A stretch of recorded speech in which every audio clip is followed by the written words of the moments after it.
En total han sido alrededor de 60 presidentes que han desfilado por nuestro país, desde Guadalupe Victoria hasta el actual Andrés Manuel López Obrador, cada uno con periodos, momentos y circunstancias diferentes. Y aunque no son familiares los apellidos Juárez o Santa Anna, la lista de quienes han ocupado el cargo de jefes de Estado es larga y aquí te invito a conocerla, pues poco después de la independencia de nuestro país, Agustín de Iturbide fue elegido emperador.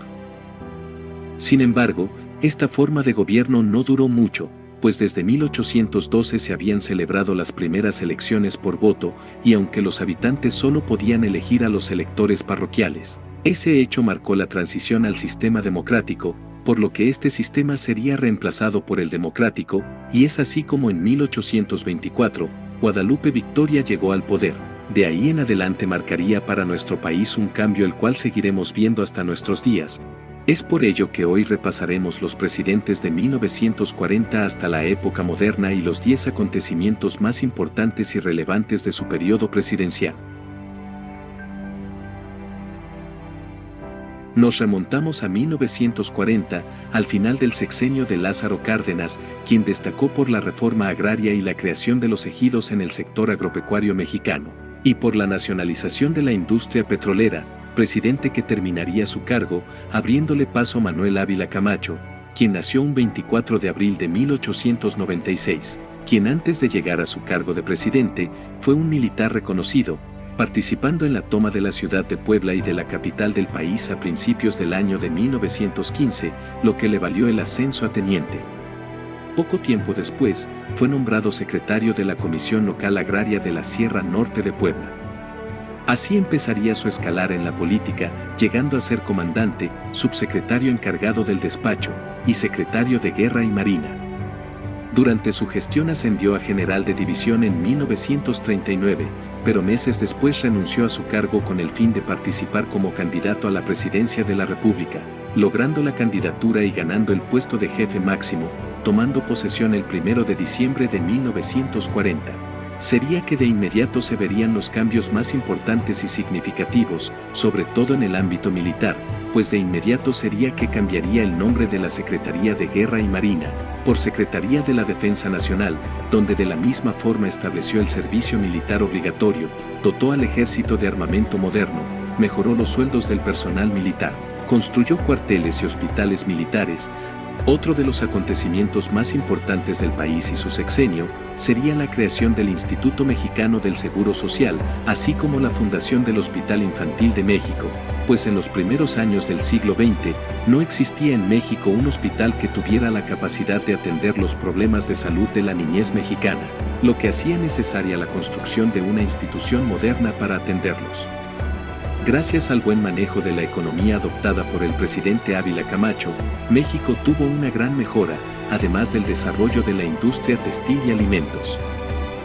Sería que en 1946 terminaría su sexenio, abriendo paso a Miguel Alemán Valdés, nacido en Sayula, Veracruz, quien se desempeñó como licenciado y abogado, el cual representó ante tribunales el interés sindical de trabajadores mineros, petroleros y ferrocarrileros, todo esto gracias a su infancia y el lugar donde vivió, pues desde niño convivió con los indígenas y aprendió un poco de su lengua, se enseñó a montar caballos y mulas, y trabajó guiando viajeros o repartiendo leche en todo el municipio.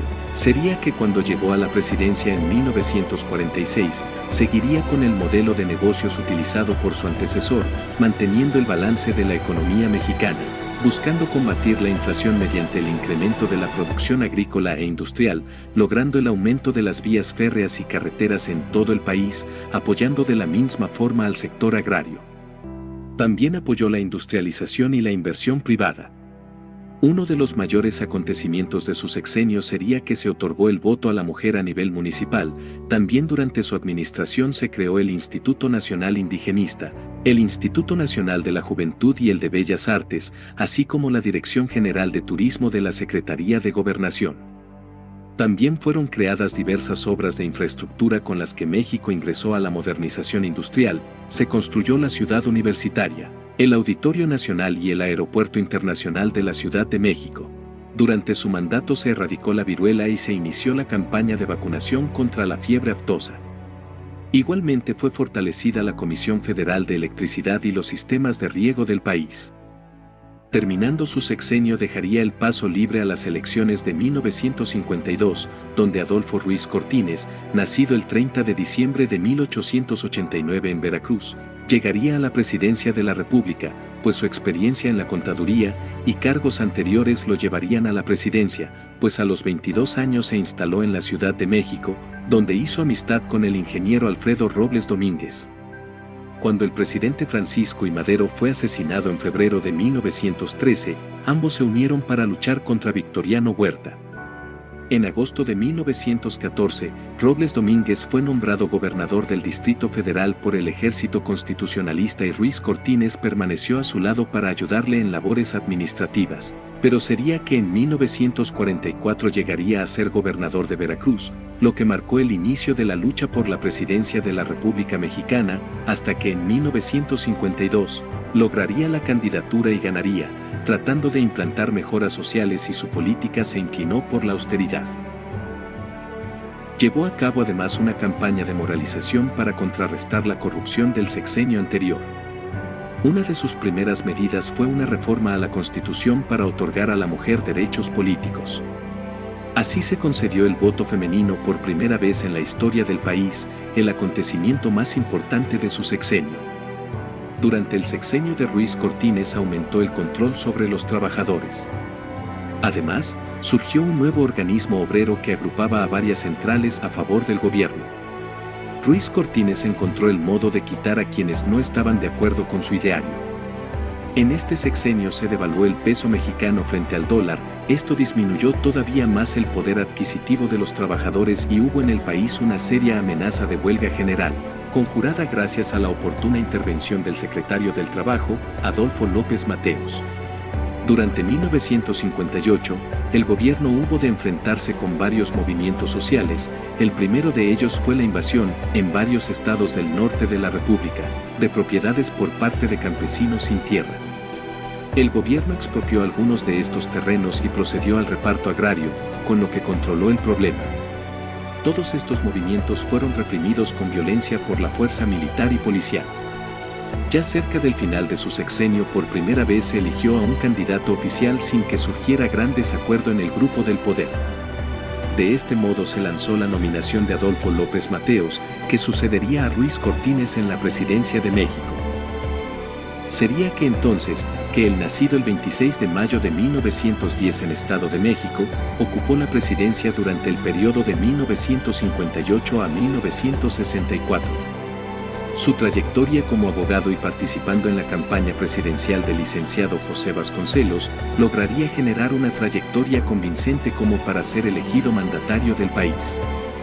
Adolfo López tomó posesión de la presidencia el 1 de diciembre de 1958, donde rápidamente en el rubro de la asistencia social se destacó su política, al crear en diciembre de 1959 el Instituto de Seguridad y Servicios Sociales de los Trabajadores al Servicio del Estado, mejor conocido como el ISSSTE, y en enero de 1961 el Instituto Nacional de Protección a la Infancia. De la misma forma trató de corregir la corrupción y problemas del sexenio anterior. López Mateos sostuvo una política internacional de no intervención y de corte pacifista, de la misma forma se dio a la tarea de estrechar vínculos con otros países tanto de Asia, Europa y África como de América.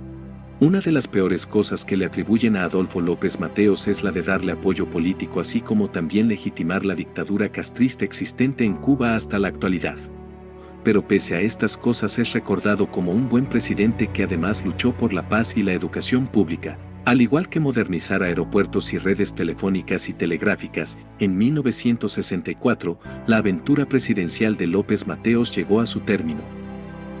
Y entonces Gustavo Díaz Ordaz llegaría para ganar el puesto, pues el abogado nacido en 1911, el cual cursó estudios de Derecho en la Universidad de Puebla, donde se graduó en 1937. Tras ocupar diversos cargos y ser, de 1958 a 1963, secretario de Gobernación, fue designado candidato a la presidencia por el Partido Revolucionario Institucional. El día 8 de septiembre de 1964 el Congreso de la Unión lo declaró presidente electo. Díaz Ordaz continuó creando empresas paraestatales, aplicó una adecuada política fiscal y crediticia y buscó la forma de controlar al movimiento obrero para evitar riesgos. De su gestión presidencial se recuerda especialmente la matanza de Tlatelolco, un despliegue militar del gobierno para acallar las protestas estudiantiles que arrojó centenares de muertos y heridos el 2 de octubre de 1968. Díaz Ordaz continuó con el modelo del desarrollo estabilizador, cuyas estrategias consistían en la filosofía de eliminar las barreras económicas como la inflación, devaluaciones o el déficit en la balanza de pagos. Con esto, se buscaba una persistencia macroeconómica y crecimiento sostenido. El gobierno de Díaz Ordaz hizo hincapié en las relaciones con América Latina. En 1967 destacó la firma del Tratado de Tlatelolco, promovido por Alfonso García Robles, que prohibía la fabricación y utilización de armas nucleares en América Latina. También durante su periodo se llevarían a cabo los Juegos Olímpicos del 68. Sería entonces que este sería recordado como uno de los peores presidentes por las acciones llevadas a cabo en su sexenio.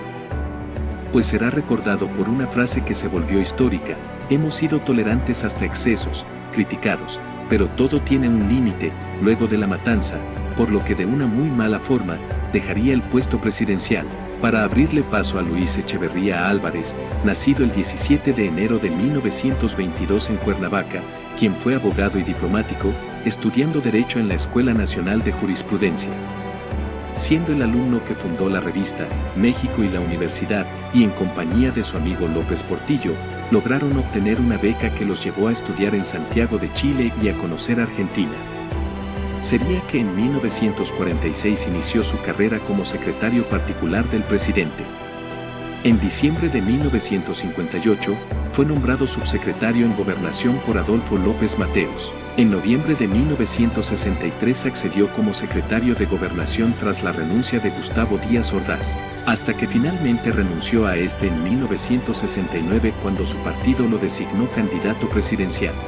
Tanto Díaz Ordaz como Luis Echeverría serían recordados de muy mala manera, pues fue acusado por la Fiscalía Especial para Movimientos Sociales y Políticos del pasado, de organizar junto a Gustavo Díaz Ordaz la matanza del 2 de octubre de 1968 e implementar durante su gobierno una estrategia de terrorismo de Estado, la Guerra Sucia, con el fin de aniquilar a personas y movimientos diferentes a su gobierno. Se convirtió en el primer expresidente mexicano en recibir 2 órdenes de aprehensión imputado por genocidio y en cumplir prisión domiciliaria durante 2 años y 4 meses. Hablando específicamente de su mandato, la economía mexicana creció a un nivel de 6.1%, promovió el desarrollo de puertos marítimos como Puerto Madero y Lázaro Cárdenas. Se creó el Instituto del Fondo Nacional de la Vivienda para los Trabajadores, el Instituto Mexicano de Comercio Exterior y su política exterior fue activa. Otro de los acontecimientos más recordados de su sexenio sería el famoso Halconazo, una masacre contra estudiantes mexicanos que protestaban en plena celebración del Jueves de Corpus, uno de los momentos más oscuros en la historia de México que ocurrió en 1971, todo orquestado por Echeverría. Recordado como uno de los más rateros y corruptos junto con Díaz Ordaz, sería que después de su presidencia se desempeñó como embajador de México ante la UNESCO de 1977 a 1978 y como embajador de México en Australia. Entonces José López Portillo tomaría el cargo en 1976, pues el nacido en Ciudad de México en 1920, estudió leyes en la Facultad de Derecho de la Universidad Nacional Autónoma de México, lo que lo llevó a ser profesor, escritor, se desempeñó como director general de la Comisión Federal de Electricidad. De la misma forma, durante el gobierno de Luis Echeverría, se desempeñó como secretario de Hacienda y Crédito Público, hasta que el 20 de septiembre de 1975 aceptó su designación como candidato del Partido Revolucionario Institucional a la presidencia de la República. José López Portillo resultó elegido con el 68% a su favor, por lo que asumió el poder el 1 de diciembre de 1976. De su mandato destacaron sus esfuerzos para aprovechar los inmensos recursos petroleros de México y por lograr una mayor independencia económica respecto a los Estados Unidos. Inició además importantes reformas en la Cámara de Diputados al incrementar el número de miembros a 400. En el plano internacional, el sexenio de López Portillo se distinguió por el establecimiento de relaciones con España, donde se había restaurado la monarquía con el rey. De igual manera se caracterizó por tomar decisiones arbitrarias y financieramente ineptas que detonaron la crisis más severa en la historia de México desde la época revolucionaria, no solo repitiendo, sino aumentando los errores del periodo de Echeverría. Hacia el final del periodo presidencial, su gabinete ya había perdido buena parte de su prestigio, debido a la corrupción y a la enorme deuda exterior, contraída por los fuertes préstamos internacionales. Algunas de sus últimas medidas fueron la devaluación del peso y la nacionalización temporal de la banca privada. López Portillo se retiró de la vida pública una vez finalizado su mandato, dejaba una gran deuda externa y rumores de un golpe de Estado. Abriendo paso a Miguel de la Madrid, un abogado nacido el 12 de diciembre de 1934 en Colima, quien estudió Derecho en la Universidad Nacional Autónoma de México y un posgrado en Administración Pública en la Universidad de Harvard. En mayo de 1979 fue invitado por el presidente José López Portillo para integrarse a su gabinete como secretario de Programación y Presupuesto. Fue postulado como candidato a la presidencia de los Estados Unidos mexicanos en las elecciones de 1982, específicamente el viernes 25 de septiembre de 1981, y venció en las elecciones del 4 de julio de 1982. Asumió el cargo en diciembre de ese mismo año, sucediendo a José López Portillo. Durante su presidencia introdujo políticas neoliberales radicales para superar la crisis económica por la caída internacional de los precios del petróleo. A pesar de estas reformas, el crecimiento económico del país se mantuvo negativo con una alta inflación, mientras que los efectos sociales de las medidas de austeridad fueron particularmente duros para las clases media y baja, con los salarios reales cayendo a la mitad y con un fuerte aumento del desempleo y de la economía informal hacia el final de su gobierno. Ante la severa crisis económica, se establecieron los pactos de crecimiento económico con los diversos sectores sociales, mediante los cuales el gobierno subsidiaba parte de los precios de los productos básicos y los productores se comprometían a no aumentarlos. Esto causaría que durante el desfile del 1 de mayo en 1984, un grupo de manifestantes lanzó bombas Molotov al balcón del Palacio Presidencial, donde de la Madrid y varios invitados presenciaban el desfile. El presidente salió ileso, pero varios de los invitados sufrieron heridas.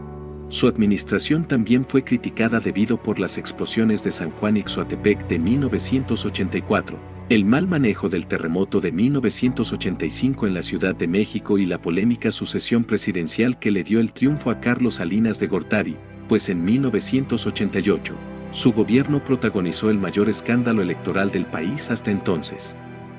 El 6 de julio, durante las elecciones presidenciales, el candidato de la izquierda Cuauhtémoc Cárdenas aventajaba ampliamente a sus rivales Manuel Cloutier y Carlos Salinas de Gortari. La Secretaría de Gobernación señaló que el sistema se había caído. Finalmente, el candidato priista, Salinas de Gortari, fue declarado ganador. Pocos años antes de morir, de la Madrid confesó al periódico New York Times y en una autobiografía que las elecciones presidenciales habían sido manipuladas para que el Partido Revolucionario Institucional ganara, y que 3 años después de la elección, todas las boletas fueron quemadas para eliminar toda evidencia del fraude. Así es como Salinas de Gortari de manera fraudulenta llegaría a la presidencia de México. El economista nacido en Ciudad de México en 1948. Se graduó como licenciado en Economía por la Universidad Nacional Autónoma de México. En el año 1969, también cursó estudios en la Universidad de Harvard y el doctorado en Economía Política y Administración Pública. Carlos Salinas fue subdirector de Programación Económica del gobierno. Dirigió la campaña presidencial de Miguel de la Madrid y una vez que de la Madrid fue presidente, le sucedió en el cargo de secretario de Planificación y Programación Económica. Durante su sexenio, se dieron importantes cambios económicos, entre ellos firma del Tratado de Libre Comercio de América del Norte, privatización masiva de empresas estatales, incluida la banca, y la implementación del Programa Nacional de Solidaridad. Además, se restauraron las relaciones Iglesia-Estado. Recordado por muchos como un corrupto y mal presidente, junto con los demás ya mencionados en esta lista, pues durante el gobierno de Carlos Salinas de Gortari se privatizaron las empresas Teléfonos de México, Altos Hornos de México, Mexicana de Aviación y Aeronaves de México, se vendieron 18 bancos, entre ellos Banamex, Bancomer, Serfín, Comermex y Somex. De la misma forma su sexenio es recordado por el levantamiento del ejército zapatista, pues en las zonas indígenas se abrió la puerta al despojo de los territorios. Al finalizar el sexenio de Salinas de Gortari, el 52.4% de la población ya vivía en la pobreza. Estas condiciones llevaron al Ejército Zapatista de Liberación Nacional a un levantamiento, desde Chiapas, contra el Estado mexicano. Bajo una declaración de guerra, la rebelión duró 12 días bajo la mirada de la prensa. Pero sin duda el hecho más recordado de su sexenio fue el asesinato del candidato a la presidencia Luis Donaldo Colosio, el 23 de marzo de 1944 en Tijuana, durante un evento de campaña. Se considera el primer magnicidio cometido en México, pues se perfilaba como el sucesor indiscutible de Carlos Salinas de Gortari. Una serie de irregularidades en el proceso de investigación y un enrarecido ambiente político llevó a la opinión pública a considerar que el asesinato fue orquestado desde las entrañas del partido, y con el conocimiento del gobierno federal de Carlos Salinas de Gortari. De hecho, circuló en la prensa que Carlos Salinas de Gortari había ordenado a Colosio renunciar a su candidatura y que, al no obedecer, se ejecutó la orden de su asesinato. De esta manera sería entonces que al fallecer el candidato más fuerte a la presidencia de 1994, el economista Ernesto Zedillo, nacido el 27 de diciembre de 1951, llegaría al poder, luego de ser designado como nuevo candidato, quien fue el último de los presidentes emanados del Partido Revolucionario Institucional que desde 1929, junto a sus partidos antecesores, había ocupado ininterrumpidamente la presidencia por 71 años. Durante su presidencia, enfrentó una de las peores crisis económicas llamada el Error de Diciembre, que comenzó pocas semanas después de asumir el cargo. Se distanció de su predecesor Carlos Salinas de Gortari, culpando de la crisis a su administración por la falta de reservas internacionales, la devaluación del peso mexicano, una fuerte fuga de capitales, falta de liquidez y un aumento de la deuda del país. Bienestar para la familia fue la promesa de la campaña presidencial de Ernesto Zedillo, y tras un sexenio caracterizado por las dificultades económicas, el resultado fue un nulo bienestar para las familias mexicanas con un impresionante crecimiento de millones de pobres. Su administración también estuvo marcada, entre otras cosas, por nuevos enfrentamientos con el Ejército Zapatista y el Ejército Popular Revolucionario. También llevó a cabo la reforma judicial en el Poder Judicial de la Federación, que creó al Consejo de la Judicatura Federal y consolidó el papel de la Suprema Corte de Justicia de la Nación como Tribunal Constitucional. El gobierno cedió el dominio sobre la administración electoral y aceptó no estar ni siquiera representado con voz en los órganos electorales. El cambio más importante derivado de la reforma de 1996 fue la nueva composición del Consejo General del IFE.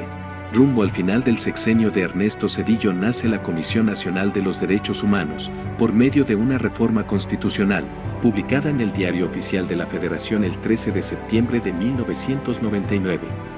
Si bien las políticas de Zedillo eventualmente propiciaron una relativa recuperación económica, el descontento popular con 7 décadas del gobierno revolucionario llevó a que el partido perdiera por primera vez su mayoría legislativa en las elecciones de 1997 y en las elecciones de 2000, el candidato opositor de derecha Vicente Fox, candidato del Partido Acción Nacional, ganó la presidencia de la República, poniendo fin a 71 años de gobiernos priistas. Pues el nacido en Ciudad de México, en el año de 1924, cursó la mayor parte de sus estudios básicos en instituciones católicas como el Colegio de La Salle e Instituto Lux en León, y estudió la licenciatura en Administración de Empresas en la Universidad Iberoamericana. Concluyó sus estudios en 1964, pero pasaron 35 años hasta que finalmente, en marzo de 1999 obtuvo su título universitario al presentar su examen profesional. Haciendo campaña como populista de derecha, Fox se postuló y fue elegido presidente abanderado por el Partido Acción Nacional, que era un partido de la oposición en el momento de su elección como presidente, en las elecciones federales del 2000, en las que ganó con el 42% de los votos. La primera mitad de su administración vio un nuevo cambio del gobierno federal a la derecha. fuertes relaciones con los Estados Unidos, intentos fallidos de aplicar un impuesto al valor agregado a los medicamentos, construir un aeropuerto en Texcoco y un importante conflicto diplomático con el líder cubano Fidel Castro. La segunda mitad de su administración estuvo marcada por su conflicto con Andrés Manuel López Obrador, entonces jefe de gobierno de la Ciudad de México. El PAN y la administración de Fox intentaron sin éxito destituir a López Obrador de su cargo y evitar que participe en las elecciones presidenciales de 2006. La administración de Fox también tuvo conflictos diplomáticos con Venezuela y Bolivia luego de apoyar la creación del Área de Libre Comercio de las Américas, a la que se opusieron esos dos países. Su último año en el cargo supervisó las controvertidas elecciones de 2006, donde el candidato del PAN Felipe Calderón fue declarado vencedor por un margen muy estrecho sobre su oponente López Obrador, quien afirmó que las elecciones fueron manipuladas y se negaron a reconocer los resultados. Por otro lado, se le acreditó a Fox el mantenimiento del crecimiento económico durante su administración y la reducción de la tasa de pobreza del 43.7% en el año 2000. Al 35.6% en 2006. También creó la Fiscalía Especial para Movimientos Sociales y Políticos del Pasado para investigar los crímenes y las violaciones a los derechos humanos cometidos por gobiernos antecesores. Ya en 2006, el nacido en Michoacán el 18 de agosto del 62, se postuló como candidato del PAN. Felipe Calderón realizó sus primeros estudios en el Instituto Valladolid de Morelia y en 1987 se licenció como abogado por la Escuela Libre de Derecho de la Ciudad de México. La vida política de Calderón se inició tempranamente, ya que según sus palabras, comenzó de niño, repartiendo volantes y pintando bardas para el Partido de Acción Nacional. Después de una campaña acalorada y un proceso electoral controvertido, los resultados oficiales del Instituto Federal Electoral le dieron a Calderón una pequeña ventaja por encima del candidato del PRD Andrés Manuel López Obrador. Su presidencia estuvo marcada por el inicio de la guerra contra el narcotráfico, que comenzó casi inmediatamente después de que asumió el cargo, y fue considerada por muchos observadores como una estrategia para ganar legitimidad popular para el nuevo presidente después de las complicadas elecciones. La tasa de homicidios se disparó durante su presidencia paralelamente a la de la ignición de la guerra contra las drogas, y la tasa de homicidios alcanzó su punto máximo en 2010 y disminuyó durante los últimos 2 años de su mandato. Su administración también estuvo marcada por la Gran Recesión, que resultó en una caída de 4.7% en el Producto Interno Bruto en 2009. Otros eventos importantes durante la presidencia de Calderón incluyen la aprobación en 2008 de las reformas de la justicia penal, la pandemia de gripe de 2009, el establecimiento en 2010 de la Agencia Espacial Mexicana, la fundación en 2011 de la Alianza del Pacífico y el logro de la atención médica universal a través del Seguro Popular. De la misma forma, la tasa de pobreza del país aumentó de 43 a 46%. Así dejaría el puesto en 2012 con una mala imagen luego de la violencia disparada en el país y luego de los problemas de alcoholismo de los cuales se rumoraba que tenía, dejando paso libre a las elecciones donde a Enrique Peña Nieto sería elegido en 2012 como nuevo presidente de México, pues el nacido el 20 de julio de 1966 en Estado de México, se graduó en Derecho por la Universidad Panamericana y tiene una maestría en Administración por el Instituto Tecnológico y de Estudios Superiores de Monterrey. Peña Nieto comenzó a trabajar en el servicio público desde joven, ocupando diversas posiciones en el gobierno del Estado de México. De 2000 a 2002, fue secretario de Administración y de 2003 a 2004 fungió como diputado del distrito, donde también fue coordinador del grupo parlamentario del Partido Revolucionario Institucional. Fue electo gobernador del Estado de México, la entidad federativa más poblada del país. Su periodo de gobierno abarcó del 16 de septiembre de 2005 al 15 de septiembre de 2011. El 27 de noviembre de 2011 Peña Nieto acudió a la sede nacional del Partido Revolucionario Institucional para entregar la documentación y recibir la constancia que lo acreditó como precandidato de ese partido. Al no presentarse otros precandidatos en el proceso, el 17 de diciembre recibió la constancia como candidato único del Partido Revolucionario Institucional. Así sería que llegaría a la presidencia de la República y sería recordado como uno de los presidentes más buleados por sus múltiples equivocaciones y actuaciones vergonzosas. También recordado por uno de los casos de desaparición forzada que ha atraído los reflectores a nivel mundial, es el de los 43 normalistas desaparecidos en Guerrero. Estudiantes que fueron arrestados el 26 de septiembre de 2014 por policías corruptos en Guerrero y entregados al cártel Guerreros Unidos, que luego los asesinó. De la misma forma sería recordado por la reforma energética, un sistema que llevó al rápido agotamiento de reservas petroleras, lo que dejó el famoso gasolinazo, el desabasto de gasolina en el país. También se le adjudica el escape del narco Chapo Guzmán, y sus políticas de seguridad se enfoca principalmente en reducir la violencia en vez de atacar a las organizaciones criminales de México de manera frontal. De la misma forma se le vinculó con casos de corrupción masiva como el caso Odebrecht. Así llegaríamos al presidente actual, Andrés Manuel López Obrador, nacido en Tabasco el 13 de noviembre de 1953, licenciado en Ciencias Políticas y Administración Pública por la Universidad Nacional Autónoma de México. En 1976 inicia su carrera política cuando apoya la candidatura del poeta tabasqueño Carlos Pellicer para senador por el estado de Tabasco en el Partido Revolucionario Institucional. Fue director de estudios sectoriales de la Secretaría de Promoción del Estado de Tabasco e impartió cursos de pedagogía en la Universidad Juárez Autónoma de Tabasco. Estuvo al frente del Centro Coordinador Indigenista y colaboró con la Coordinación General del Plan Nacional de Zonas Deprimidas y Grupos Marginados.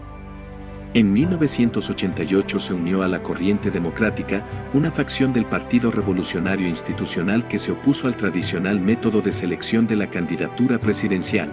A la eventual candidatura de Carlos Salinas de Gortari para las elecciones de 1988 y la nueva política económica neoliberal adoptada por el gobierno de Miguel de la Madrid, por lo que renunció a su militancia priista y buscó convertirse en gobernador de Tabasco, respaldado por el Partido Mexicano Socialista.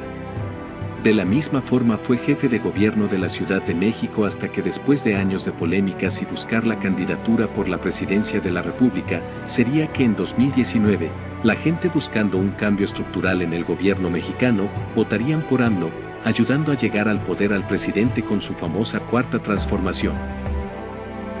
Su gobierno se ha caracterizado por el apoyo económico a personas con discapacidad permanente, priorizando a menores de 18 años, indígenas, afromexicanos y aquellas personas en condición de pobreza, así como el derecho a una pensión para las personas adultas mayores. De la misma forma en 2019, se avaló un alza del 16%, dejándolo en 102.68 pesos. Posteriormente, se aprobó un nuevo aumento del 20%, estableciendo el salario mínimo en 123.22 pesos. En 2021, el gobierno mexicano fue criticado en medios internacionales por su manejo de un caso de corrupción contra algunos científicos que habían recibido apoyo estatal. Rechazó decisiones de la Corte que favorecían a los científicos y los amenazó con aplicar leyes muy severas que normalmente se utilizan contra narcotraficantes. Se han terminado 522 kilómetros de carreteras nuevas y libramientos en casi todos los estados del país. México se convirtió en el principal socio comercial de Estados Unidos en el mundo. También el sistema de salud mostró las debilidades, edificios sin terminar, mal equipados y además se generó un desabasto de medicamentos. Otro de los casos más sonados en su gobierno es el caso Ovidio Guzmán, y la captura del hijo del narcotraficante, desatándose un sinfín de actos violentos en el país, conocido como el Jueves Negro. Últimamente el caso más sonado es el de la pandemia de COVID-19, donde el país fue uno de los primeros en gestionar la adquisición de vacunas cuando apenas éstas estaban en desarrollo. Las políticas gubernamentales de López Obrador se encuentran enmarcadas en los tres ejes fundamentales planteados en su plataforma electoral: combate a la corrupción, generación de un estado de bienestar y pacificación del país. Su sexenio presidencial no ha terminado y todavía no hay una percepción al 100% sobre si su gobierno ha sido malo o bueno.